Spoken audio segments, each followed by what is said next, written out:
It's time, folks. It is time. We put it off too long. We have to talk about it.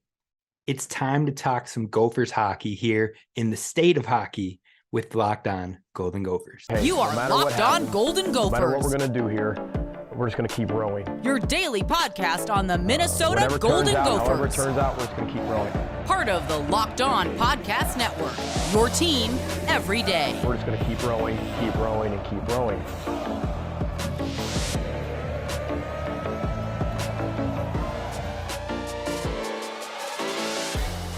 You're listening to Locked On Golden Gophers, part of the Locked On Podcast Network, your team every day. Thank you for making us your first listen when it comes to Gophers Daily Sports. I'm Kane Rob, host of the podcast. Apologize for how I look. I just came from the gym, booked it back here because I have a special guest to be here on the show with us, and I had to make sure to be here on time so we could get this thing knocked out for you. So pardon the rough looks, but besides that, be sure to hit subscribe so you don't miss any of the greatest info when it comes to Gopher sports. We're talking hockey now. We're talking basketball. We still have updates with football. You don't want to miss any of it. So hit subscribe on YouTube and follow wherever you get your podcast at Locked On Golden Gophers, and leave a 5-star review while you're there. It helps others find the show, and we're building the community. It's so much fun to see the comments flowing in on the YouTube videos. And like I said, we're talking hockey. Now, today we've got a special guest that I'll introduce here shortly. We've also got 2 other guests in the next few weeks that'll be coming here to talk hockey. And these guys know Gophers hockey like no other. So definitely hit subscribe. But wait no further. Let's jump in today, which is an episode brought to you by BetOnline. And we're jumping in now. All right, Gophers fans, you're listening to Locked On Golden Gophers, part of the Locked On Podcast Network, your team every day. My name's Kane Rob, host of the podcast, former collegiate football video coordinator and recruiting assistant, here to talk Golden Gophers with you. And like I said, I work more in the football and basketball realms, but this is the state of hockey, and we have to talk about hockey when it comes to the Minnesota Golden Gophers. So I brought on friend of the show, Alex Micheletti. He definitely knows what he's talking about when it comes to college hockey, when it comes to the pros, and he's even been on Locked On Wild, so you might have seen him over there as well.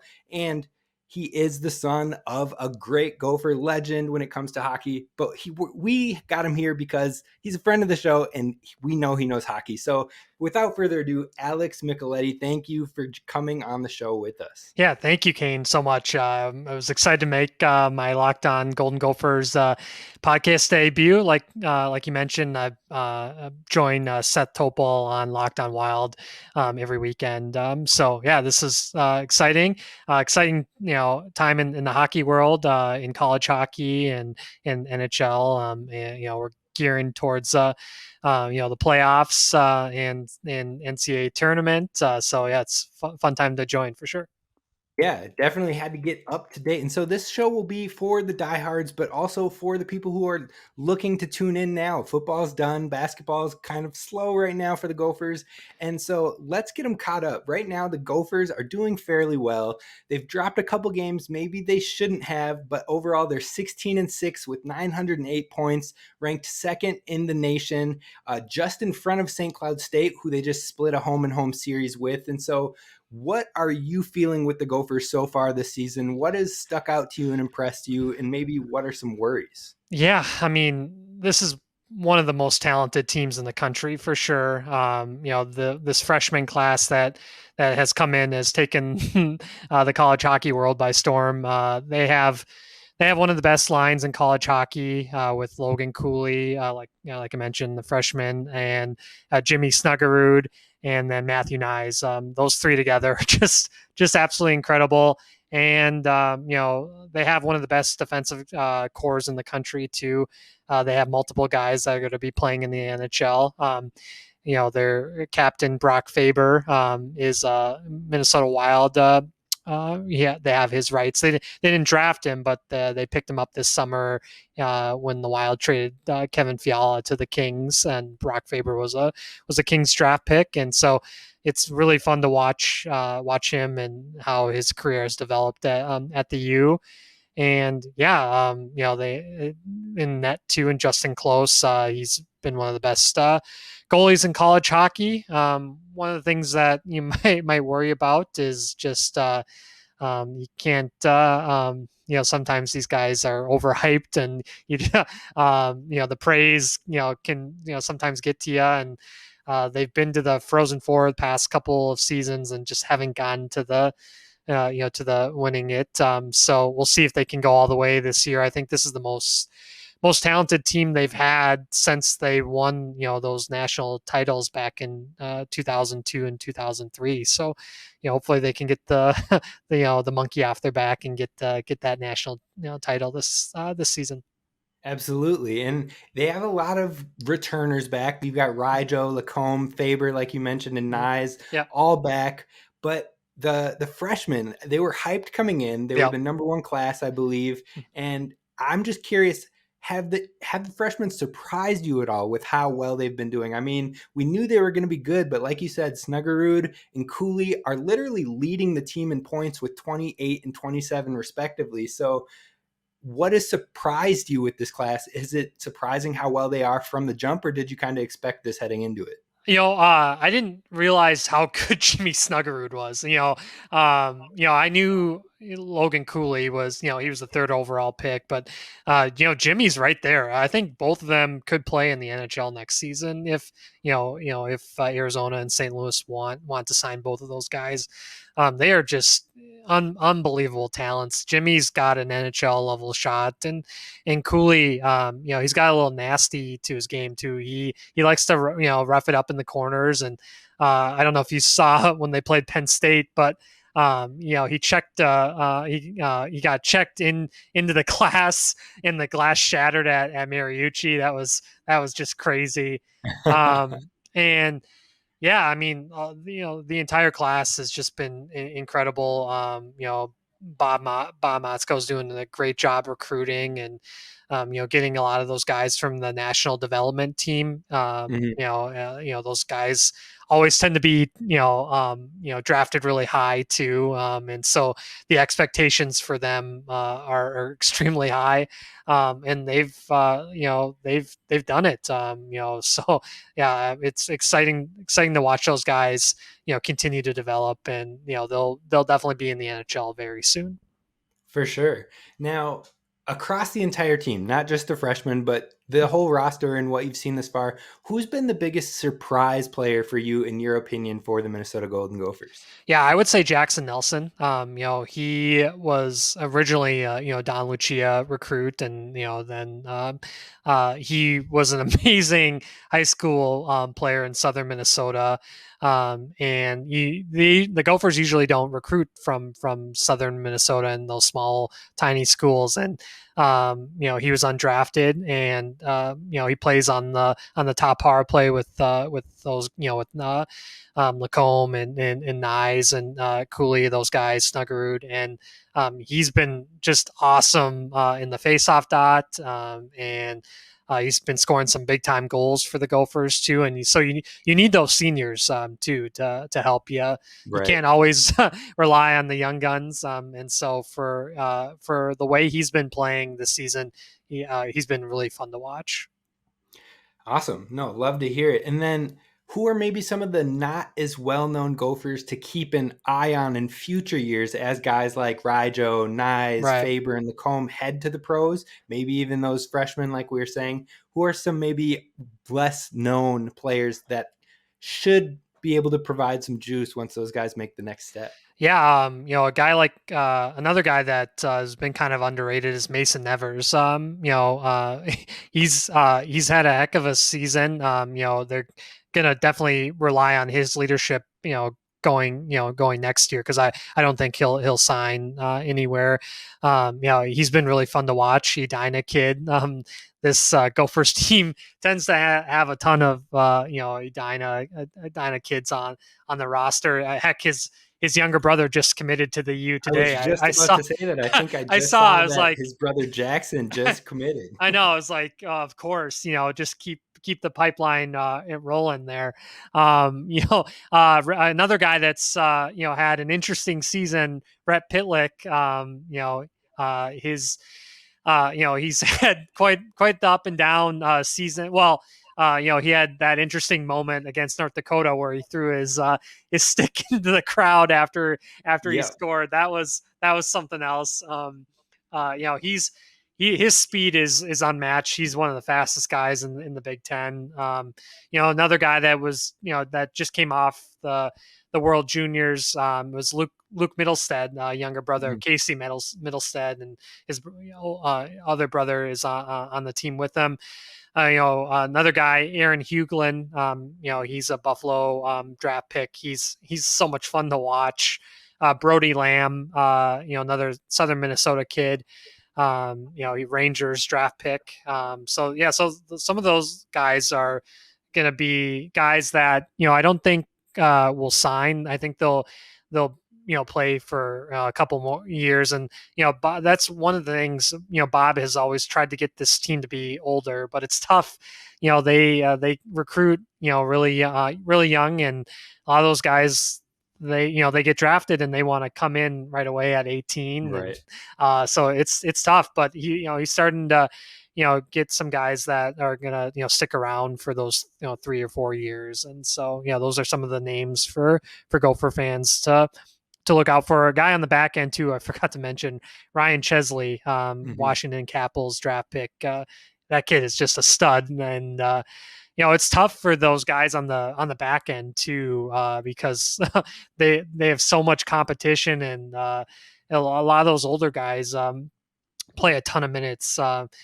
Brock Faber, he always seems to be on the ice. Jackson Lacombe is always on the ice, and so Ryan Johnson too has been a senior. He could have signed, but he came back, and so guys like Chesley, Cal Thomas, they'll start to get more ice time because those guys, like I said, the older guys will be gone, and so lots of exciting talent is coming through the pipeline. It sounds like we're in good hands still. Yes. Like even if those guys move on, you've got those guys you just mentioned, and then the class that they're bringing in next year looks Studs. really good as well. So I mean, the Gophers are in good hands. If you're not a hockey fan yet, it's time to hop on board because this team is very exciting, and hopefully they'll be pushing for a national championship this year. Now, we've talked a little bit about some of the overarching things, but let's talk about what we've seen on the ice thus far. We're going to talk about that coming up next.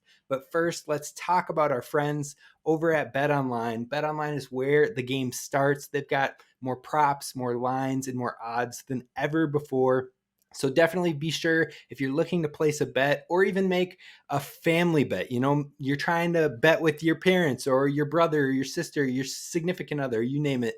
Find the odds. Go take a look at it before you make that bet over at BetOnline where the game starts.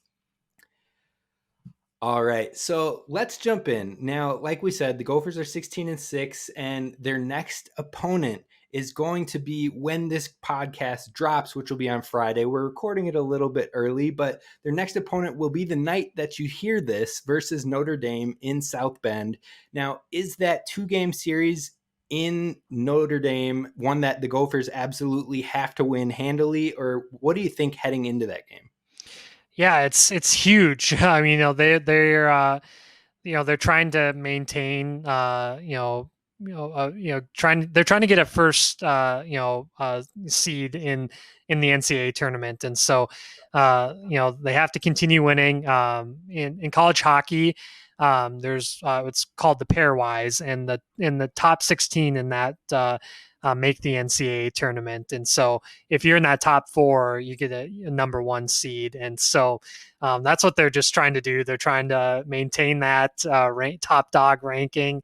The Gopher Twitter account had some fun with St. Cloud earlier this week, saying they were the top, top dogs. And so, it's another huge weekend for them. Try to get a sweep. They're coming off a split, and so in college hockey, you have those Friday, Saturday usually, and so you want sweeps. That's the name of the game in college hockey, and so they've done a really good job. Most weekends here they've been getting sweeps. Like you mentioned at the beginning of the episode, they've dropped a couple that they wish they would have back. But coming off this past weekend, St. Cloud's one of the top teams in the country. They're going to be right there with the Gophers, and so it was a fun.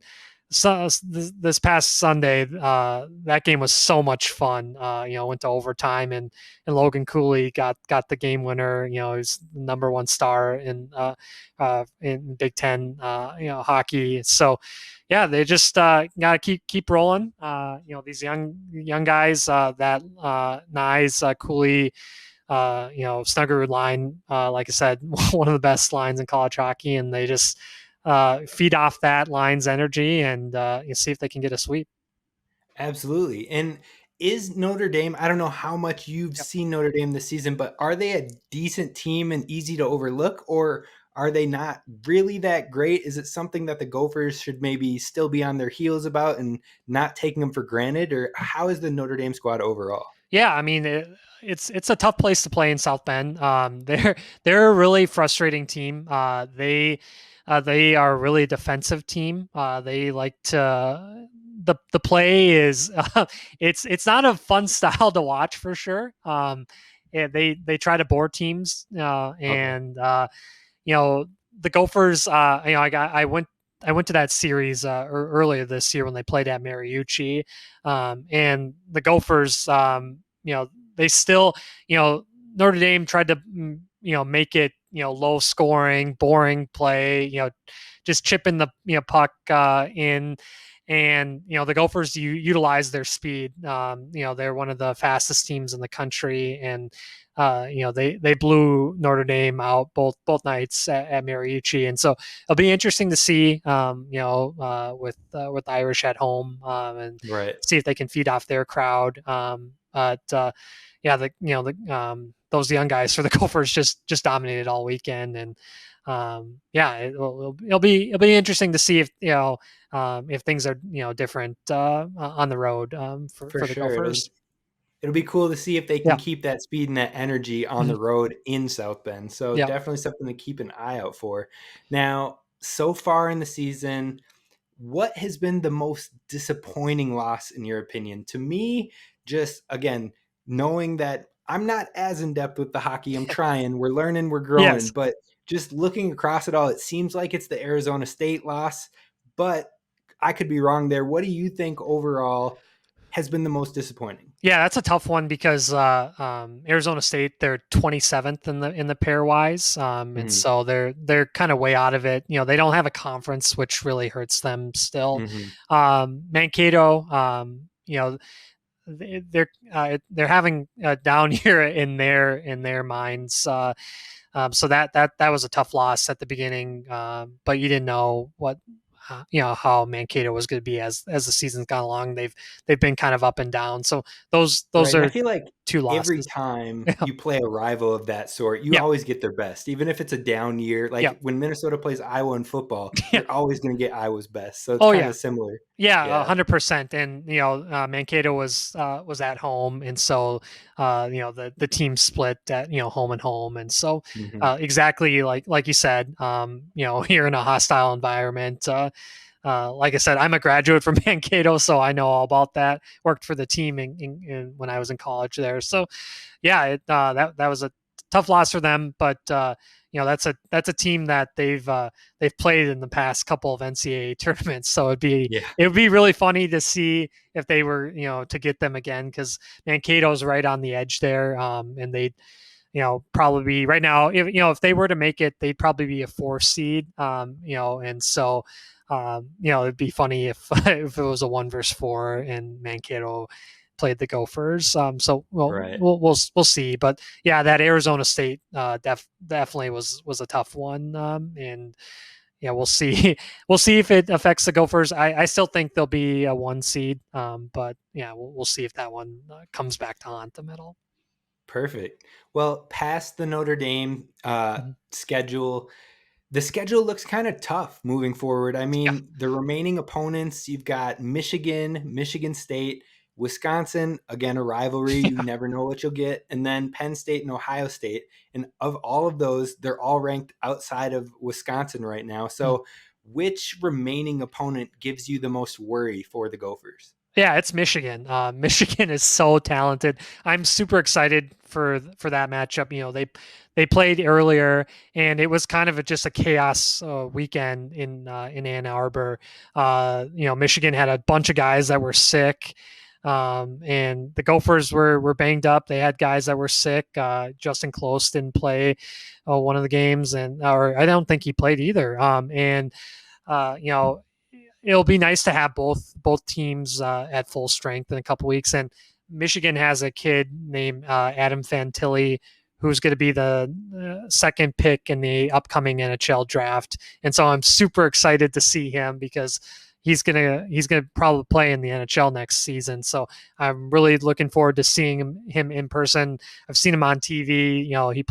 He was at the World Juniors, so he played against Logan Cooley and Jimmy Snuggerud and Middlestad, and so yeah, super excited for that matchup. Michigan Gophers, they've had some battles over the past couple of years, and Michigan has a new coach with Mel Pearson getting relieved of his duties, and so they have a younger guy that took over, and so yeah, super exciting squads. When they play Ohio or Penn State, those are super fun weekends too. They got to see that matchup at Mariucci earlier, and so yeah, it'll be fun to see how that goes as well. Awesome. Well, in your opinion, what makes this Gophers team the most dangerous? Yeah, when they are going, like I mentioned earlier in the podcast, they have one of the best defensive cores in the country and one of the top lines in college hockey, and so they can play a ton of minutes. And when Matthew Nyes is going, in Cooley and Snuggerud, they are extremely dangerous. Any of those guys can score at will. They dominate possession of the puck. They're so fun to watch. All three of them, like I said, could play in the NHL right now. Matthew Nyes could be playing next to his fellow Arizona guy, Austin Matthews in Toronto. He's so fun to watch. And Justin Close, when he's on his game, he's one of the best goalies in the country too. So that's a Gopher team that can get very far. We saw him make the Frozen Four last year in Boston, and this season it's in Tampa Bay. So I know all the Gopher fans here in Minnesota, in the upper Midwest, they want to get down to Tampa and enjoy they'd love that. To take that trip. Exactly, enjoy that sunshine and get on the water. So the building is where the Tampa Bay Lightning play. So it's a fun arena. Tampa Bay's won a couple Stanley Cups past couple of years. So it's definitely turned into a hockey area for sure. And it's a place Gopher fans would love to go for sure. All right. So let's shift it a little bit from the opponents and the schedules and whatnot. And let's talk about some of these studs, some of these stars on the Gophers roster. Now, if Faber leaves, I think he still would have the option to return if he wanted to, but I'm guessing he probably will lean towards maybe heading to the pros. If he does, what is something that this team will miss the most about Faber? His leadership. You hear him speak too. He's such a mature kid. He's been one of my favorite Gophers to watch over the past couple of years. He originally was a Notre Dame commit. Same with Logan Cooley. So to get both of those guys was a huge advantage for the Gophers getting him here. But he plays such important minutes for this team. He's not relied on his offense a whole lot just because you have Lacombe and Johnson and Coaster. So just his presence. You look at the past game on Sunday in overtime. He made just an amazing defensive play in his own zone and brought the puck up and got the puck to Logan Cooley, and Logan Cooley's slammed home the game winner. He's just such a force out there. He's so good defensively, and His offensive game is going to continue to grow. I know that's one thing the Wild are looking forward to, getting him there eventually.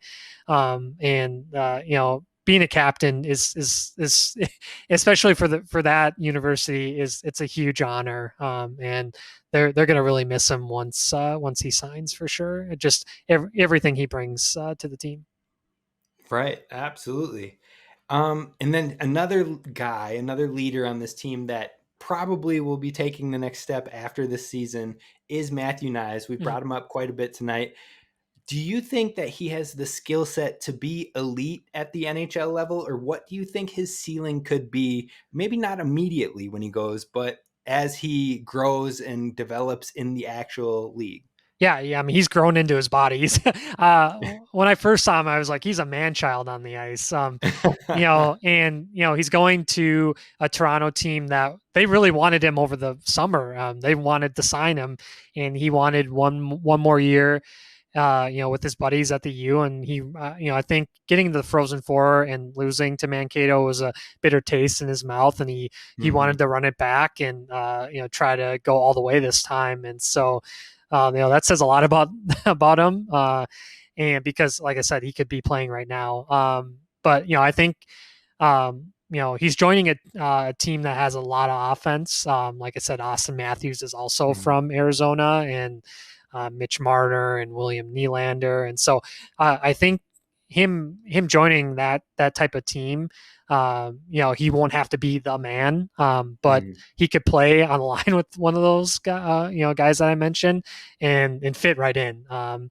Just based on his size, he's not 5'9", he's not 5'10", and he's got the weight to him too. And he loves to play physical, and he's got that shot, and he's got the skill too. So, I think, I think he'd fit right in.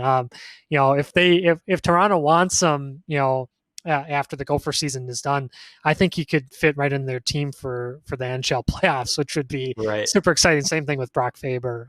So I'm excited to root him on in the pros when he signs for sure. Yeah, I definitely feel that. And I think that it's interesting because last year, I mean, he still played on really talented lines, but then you look at the line he's been playing on this year with Cooley and Snuggerud, and it's like he really shows he can adjust to not having to be the star player. He can adjust with those stars as well. So I think this year has only helped him in his development. So that's awesome to kind of see that perspective as well. Yeah, 100%.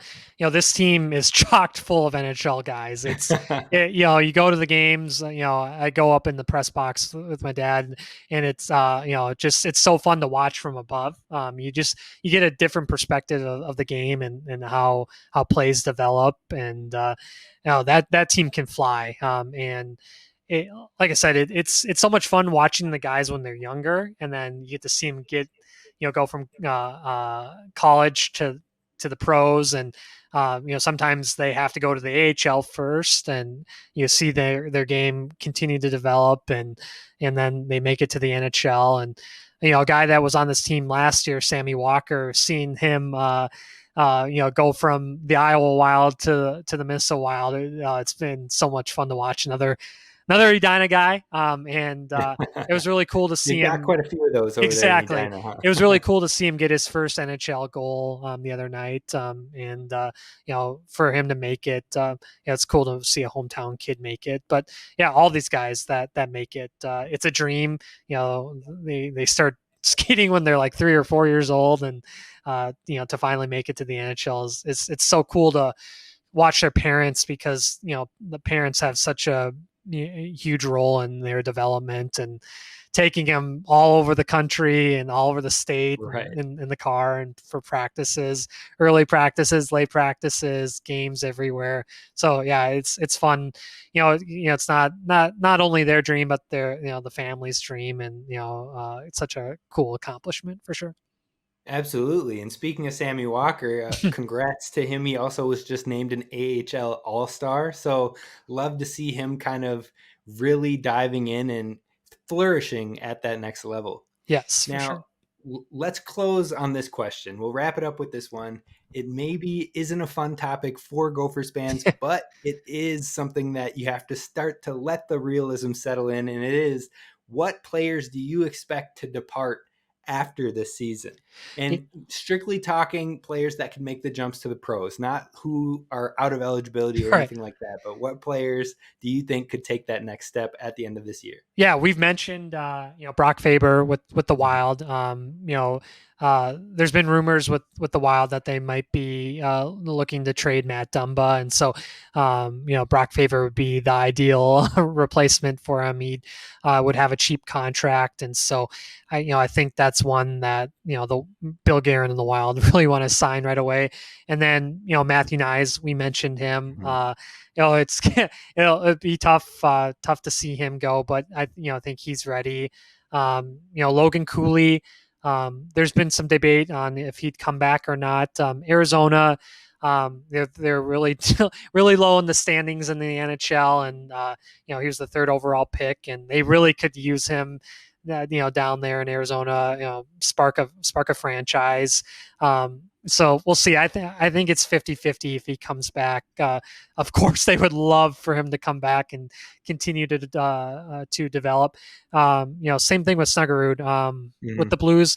It's all going to come down to their cap. Same thing with Logan Cooley. Both those guys, when you're first joining the NHL, you have pretty low paying contracts, and so it's really ideal for those NHL teams because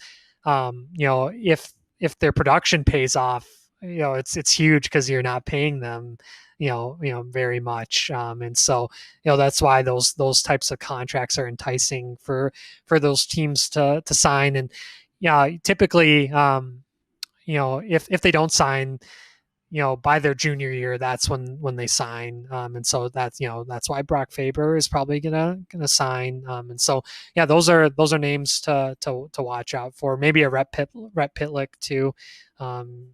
He's been having pretty good season. Aaron Hugelin maybe too with Buffalo, just because again, cheap contracts. So those are some of the names to look out for.